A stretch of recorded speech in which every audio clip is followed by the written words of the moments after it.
हाम्रो राष्ट्र र स्वाभिमानका विरुद्ध लड्न नेपालीलाई कुनै भर्ती केन्द्रमा भर्ती भइरहनु आवश्यक छैन।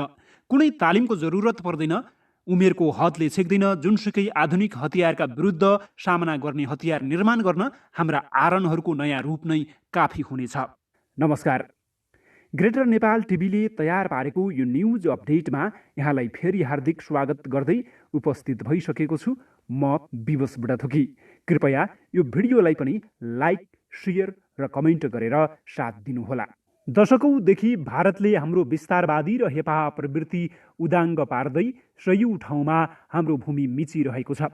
मानेभन्ज्याङ, सुस्ता, बनबासा, कालापानी र तराईका सयौं ठाउँहरू भारतीयहरूले संवेदनहीन र गैर कानुनी अतिक्रमणको चपेटाले वर्षौंदेखि प्रताडित छन्। सिमानाका जङ्गी पिलर सार्नी, गायब पार्नी, रातारात नेपाली भूमि कब्जा गर्ने र भारतमा गाभ्ने, त्यहाँका बासिन्दाको बिचल्ली बनाउने र उठीबास लगाउने काम त तिनीहरूको दिनचर्या नै बनिसकेको छ। सीमा अतिक्रमणको विरुद्धमा कोही बोल्यो वा प्रतिकार गरियो भने उसलाई कुट्ने, पिट्ने र गोली ठोक्ने सम्मका अपराध यिनीहरूले हाम्रा विरुद्ध दोहोऱ्याइ तेह्राइरहेका छन्। नेपाली भूमि र सिमाना मिचेर एकतर्फी रूपमा सडक र बाँध बनाउन भारतीयहरूले कुनै आइतबार कुरेका छैनन्। सिमानाका साझा नदीहरू सबै भारतले धेरै समय अघिदेखि आफ्नो हित अनुकूल एकलौटी रूपमा प्रयोग गर्दै आइरहेको छ। द्विपक्षीय सम्बन्ध र अन्तर्राष्ट्रिय कानुनलाई हरदम चुनौती पेश गरिरहेको छ। यसकारण हाम्रा हजारौं बिघा जमिन चुडिएका छन्, हजारौं बिघा डुबानमा परेका छन्, हजारौं परिवारले वर्षौंदेखि धाक, धम्की र दमन खेपिरहेका छन्। साँझ नेपाली नागरिकता सिरानमा च्यापेर सुतेको मान्छे बिहान उठ्दा भारततिर भइसकेका नमिठा घटना पनि प्रशस्तै छन्। सिमानाका बासिन्दा सधैँ सन्तासमा छन्। कतिखेर के हुने हो यो मात्रै उनीहरूको मनमा छ। यिनका अत्याचार विरुद्धको लडाईँमा कतिको त बलिदानी समेत भइसकेको छ। छिमेकी भारतले हामीलाई दुःख पर्दा सहारा देला भन्ने कुरा यो पुस्ताले कल्पना गर्न सक्दैन। हामी चाहन्छौँ हाम्रो दुःख, समस्या र असमझदारीहरू भारतलाई सकेसम्म नसुनाऊ, नदेखाउँ, नबताउँ र आफै समाधान गरौँ। जब जब हामी समस्यामा हुन्छौँ तब भारतले हामीलाई घाइते भ्यागुतोलाई सर्पले जसरी गाँच्न थाल्छ त्यसै गरी गाँच्न थाल्छ। भूकम्पले थिलो थिलो पर्दा यसले हामीलाई नाकाबन्दी लगायो, हाम्रो दानापानी रोक्यो, औषधि रोक्यो, इन्धन रोक्यो र हाम्रो बेहालमा भारत रमायो। छिमेकीको दुःख, पीडा र कष्टमा पशुपतिमा चन्दन चढाउने मोदी सरकार मजाले खुसी हुन सक्यो। 70 वर्ष लामो निरन्तर अधिकार प्राप्तिको लडाईँ र हजारौंको बलिदानीपछि हामीले आफ्नो संविधान आफै बनाउँदा भारत सरकार बडो दुखी भयो। उसलाई इतिहासमै सबैभन्दा बढी नरमाइलो लाग्यो, नमज्जा लाग्यो। संसारभरिका उत्कृष्ट मध्येको संविधान बनाउँदा पनि किन उसलाई राम्रो लाग्दैन? दुनियाँले राम्रो भनेर बधाई दिए, तर मोदीले ओठ लेब्राई यसमा दोष देखे र समर्थन त कता कता मधेसी उचाले, विखण्डनको बिउ रोप्ने कोसिस गरे, आफ्नो उद्देश्यको भर्याङ हराए झैँ असजिलो महसुस गरे। जब गत वर्ष विश्व कोरोनाको महामारीले आक्रान्त थियो, सबैको ध्यान केवल मानिसहरूको ज्यान कसरी बचाउने भन्नेमै केन्द्रित थियो।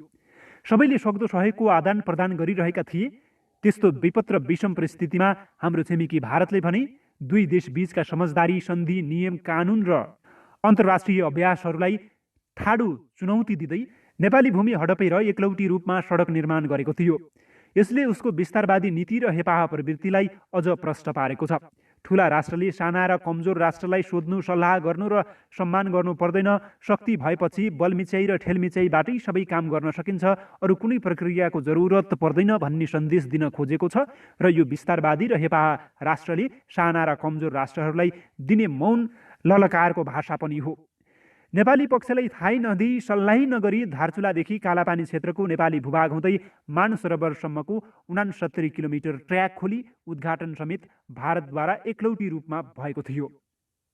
समाचार जब एक्कासी आयो तब परिस्थितिमा तापमान ह्वात्तै बढेको थियो। जनमानसमा आक्रोश छायो। कोही भारतलाई गाली गर्न थाले, कोही आफ्नै देशको सरकारलाई। लकडाउनकै बीचमा जुलुसहरू निस्कन थाले, नाराहरू पनि लाग्न थाले। स्वाभाविक रूपमा यो कसैलाई पनि सह्य हुने विषय नै थिएन। सबै परिस्थितिलाई विचार गरिकन सरकारले तत्काल भारतले एकलौटी रूपमा गरेको उक्त कार्यको प्रतिवाद गर्दै सीमा क्षेत्रमा कुनै पनि गतिविधि नगर्न र खोलिएको ट्र्याकको विषयमा भारतसँग प्रष्टीकरण माग सहितको विज्ञप्ति जारी गरेको थियो। भलै यसका भाषा त्यस्तो विधि चर्को नहोला, औपचारिक र अनौपचारिक भाषाहरू शिष्ट र मर्यादित हुनुपर्छ, भाव र आशय प्रमुख हो। नेपालले 1 इन्च आफ्नो भूमि नछोड्ने र कसैको आश पनि नगर्ने कुरा दहरोसँग उठाएको छ, अडान लिएको छ र प्रष्ट पारेको छ। यसको समाधान पर्याप्त प्रमाणहरूको आधारमा द्विपक्षीय वार्ता र सहमतिद्वारा गरिनुपर्छ भन्ने आह्वान पनि गरेको छ। भारतले नेपालमा हर हमेशा अस्थिरता चाहन्छ। नेपालमा स्थिर सरकार, दिगो विकास र हरेक समस्याको देशभित्री समाधान भारतको चाहना हुँदै होइन। ऊ त चाहन्छ यहाँ अस्थिरता होस्, हरेक राजनीतिक पार्टीहरू बेकामका हुन्, नेता र नेतृत्व भारतमुखी होस्, हरेक समस्या समाधानका निम्ति दिल्ली दरबारमा खबर पुगोस्, हरेक हस्तक्षेपहरू चुपचाप सहने र प्रतिवाद नगर्ने होस्, बिस्तारै बजार सबै आफ्नै हातमा होस्, यहाँको सरकार, नेतृत्व र पार्टीहरूप्रति जनताको नैराश्यता बढ्दै जाओस् र घृणा उत्पन्न होस्, तब मौका छोपेर लेन्डुपीहरूको साथमा सिक्किमीकरण गर्न सकियोस् भन्ने भित्री इच्छा र योजना इतिहासदेखि पाल्दै आएको भारतीय नेतृत्वलाई नेपालको वर्तमान सरकार र नेतृत्वले गरेको समान हैसियत र सम्मानको कुरा कहाँ चित्त बुझेको छ र? सरकारले अब कुनै पनि हालतमा यो समस्या समाधानका निम्ति तत्काल कूटनीतिक पहल थाल्नुपर्छ। हामीसँग भएका ज्वलन्त प्रमाणहरू, सुगौली सन्धि र त्यसका पूरक सन्धिहरूको प्रमाण, त्यति बेला कायम गरिएका नक्सा, त्यस क्षेत्रमा बसोबास गर्ने बासिन्दाहरूको लालपूर्जा, उनीहरूले सरकारलाई तिरिएको कर, रसिद तथा अन्य कागजातहरू समेत पेश गरी द्विपक्षीय साझेदारीमा काली नदीको वास्तविक उद्गम स्थल र वहन मार्ग पहिचान गरी स्थायी रूपमा यो समस्याको समाधान गरिनुपर्छ। यसका निम्ति सम्पूर्ण नेपाली एकजुट भएर सरकारलाई बल प्रदान गर्नुपर्छ। एक्लै उफ्रेर केही हुन्न, समाधान गर्ने नेतृत्व नै हो, सरकारले नै हो। सबैको एकता र रचनात्मक सुझाव महत्त्वपूर्ण ऊर्जा हुनेछ। भारतले पनि नेपालसँगको सीमा विवाद द्विपक्षीय साझेदारीमा छिटोभन्दा छिटो समाधान गर्दा ऊ आफैलाई पनि धेरै राम्रो हुन्छ। आफ्ना सिमाना जोडिएका कुनै पनि देशसँग भारत विवाद मुक्त छैन। यसको अर्थ उसको हेपा, मिचा र विस्तारवादी प्रवृत्तिबाट सबै आजित छन्। सबै छिमेकसँगको नमिठो सम्बन्ध कुनै बेला अप्ठ्यारो पनि हुन सक्छ। सीमा विवादको समस्या समाधान र हेपा प्रवृत्तिमा परिवर्तन गरेमा नेपाल भारत एक अर्काका अत्यन्तै घनिष्ठ मित्र बन्न सक्नेछन्। सबै दृष्टिकोणले यो आफैमा एउटा महत्त्वपूर्ण शक्ति बन्नेछ। अहिलेको राष्ट्रिय तथा अन्तर्राष्ट्रिय परिस्थितिमा नेपालसँगको सीमा विवाद समस्याको समाधान र सम्बन्ध सुधारका निम्ति भारतले अनावश्यक धेरै हठ पाल्छ भन्ने लाग्दैन। नेतृत्वले सुझबुझ पुर्याएर कदम चाल्दा समाधान आउँछ, किनकि भारतीय राजनीति धेरै खारिएको र परसम्म दृष्टिगोचर गर्न सक्ने खालको छ। सीमा विवाद र युद्धका सम्बन्धमा भारतलाई अरूसँगको परिस्थिति र नेपालसँगको परिस्थिति बिल्कुल भिन्न हुनेछ। भारतले नेपाललाई सके राजनीतिक र कूटनीतिक रूपमै आफ्नो पक्षमा लिन कोसिस गर्नेछ, तर सैन्य युद्धतर्फ कहिल्यै सोच्ने पनि छैन। यसको अर्थ नेपाल धेरै शक्तिशाली भएर भारत कमजोर भएर वा डराएर भन्ने होइन। यसका विशिष्ट परिस्थितिहरू छन्। एक त यी दुई देशमा जनस्तरको सम्बन्ध अत्यन्तै प्रगाढ छ। नेपाल विरुद्धको कार्यमा भारतमा एकता हुन्न। आन्तरिक किचलो सुरुवात भइहाल्छ, जो सत्ताको निम्ति अप्ठ्यारो बन्छ। नेपालसँगको चरम विवाद भारतमा धेरै समय उत्कर्षमा रह्यो भने नेपालसँग छुट्टिएका सतलजसम्मका भागमा स्वतस्फूर्त रूपमा विद्रोह उठ्न सक्छ। यो भारतीय नेतृत्वले राम्रोसँग बुझेको छ। दोस्रो, यो नेपाली जात अत्यन्तै ज्याद्रो छ। ती वीर पुर्खाको रगत अझै सुकिसकेको छैन। नेपालीहरूलाई कसैको ठुलो फौज र आधुनिक हतियारसँग दाँजेर थोरै र कमजोर छ भन्नु मूर्खता हुनेछ। हाम्रो वीरता र बहादुरी विश्वले पटक पटक देखिसकेको छ। हाम्रो राष्ट्र र स्वाभिमानका विरुद्ध लड्न नेपालीलाई कुनै भर्ती केन्द्रमा भर्ती भइरहनु आवश्यक छैन।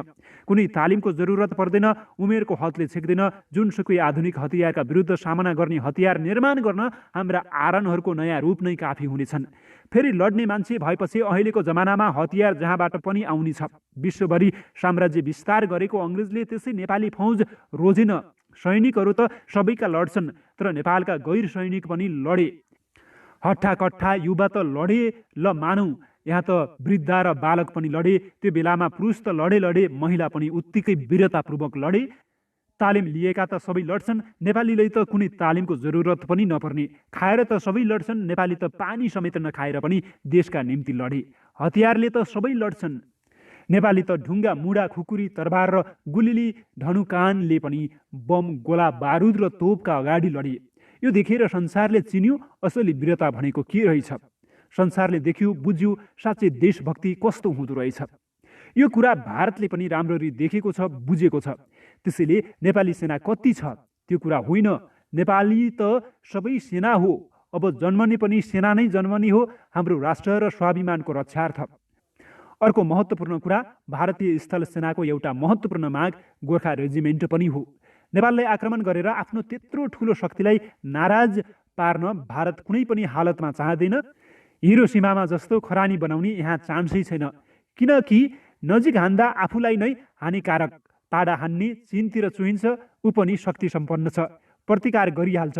यो पनि भारत चाहन्न। सबैभन्दा महत्त्वपूर्ण कुरा के हो भने सैन्य हस्तक्षेपबाट नेपाल हात पार्न पाइन्न भन्ने कुरा भारतले राम्ररी बुझेको छ, किनकि यसको आडैमा चीन छ। उसलाई पनि नेपालको महत्त्व उत्तिकै थाहा छ। जब प्राप्त गर्न सकिँदैन भने यस्ता कुरामा भारतले किन हात हाल्छ? हाम्रो राष्ट्र भूगोलमा सानो र जनसङ्ख्यामा थोरै भएर हामीले हिंसा बोध गर्नुपर्ने कुनै जरुरत छैन। विश्वमा हाम्रोभन्दा साना भूगोल र थोरै जनसङ्ख्या भएका राष्ट्र पनि छन्। सबै राष्ट्रहरूको सार्वभौम सत्ता, सम्पन्नता र हैसियत एउटै हो। यसमा सानो ठुलो र धेरै थोरै भन्ने छैन। नेपालका नेताहरू सबै एक भएर समाधान गर्न लागे भने यो समस्या छिट्टै नै टुङ्गिनेछ। मात्रै हाम्रा नेताहरूले विगतदेखि नै अलिकता केही पाएकै स्वार्थमा फसिहाल्ने र राष्ट्रिय हितको पक्षमा अडान लिनै नसक्ने प्रवृत्तिको वश पर्दै आएका हुनाले भारतले त्यो हिम्मत गरेको हो। अहिलेको सरकारले स्पष्ट अडान देखाइसकेको छ। यो बेला सबैले सरकारलाई सघाउने हो। विदेशी रिजाउन स्वार्थवश घाम छलेर ओझेलमा लैनचौर छिर्ने प्रवृत्तिले सीमा र स्वाभिमानको रक्षा गर्न कदापि सकिन्न। यही समस्यालाई हतियार बनाएर सत्ता प्राप्त गर्ने र नेपाललाई अस्थिरतातर्फ धकेल्ने कसैको कुत्सित मनाशय छ भने त्यो प्रवृत्ति पनि मुर्दाबाद। सरकार अगाडि बढोस्, हामी 3 करोड नेपाली साथ दिन तयार छौँ। यो कसैको निहित स्वार्थ पूर्तिका निम्ति बहकिने बेला होइन। पहिला देशको सीमा र हाम्रो भूमि जोगाउँ, त्यसपछि हाम्रो राजनीति गर्दै गरौँला। राष्ट्रियता र स्वाभिमानका निम्ति हाम्रो एकता जिन्दाबाद जिन्दाबाद। साथीहरू, तपाईलाई यो भिडियो कस्तो लाग्यो? कृपया मन परेमा लाइक, शेयर, कमेन्ट र सब्सक्राइब गर्नुहोला यदि तपाईँ साँच्चै राष्ट्रभक्ति हो भने। जय देश, जय ग्रेटर नेपाल।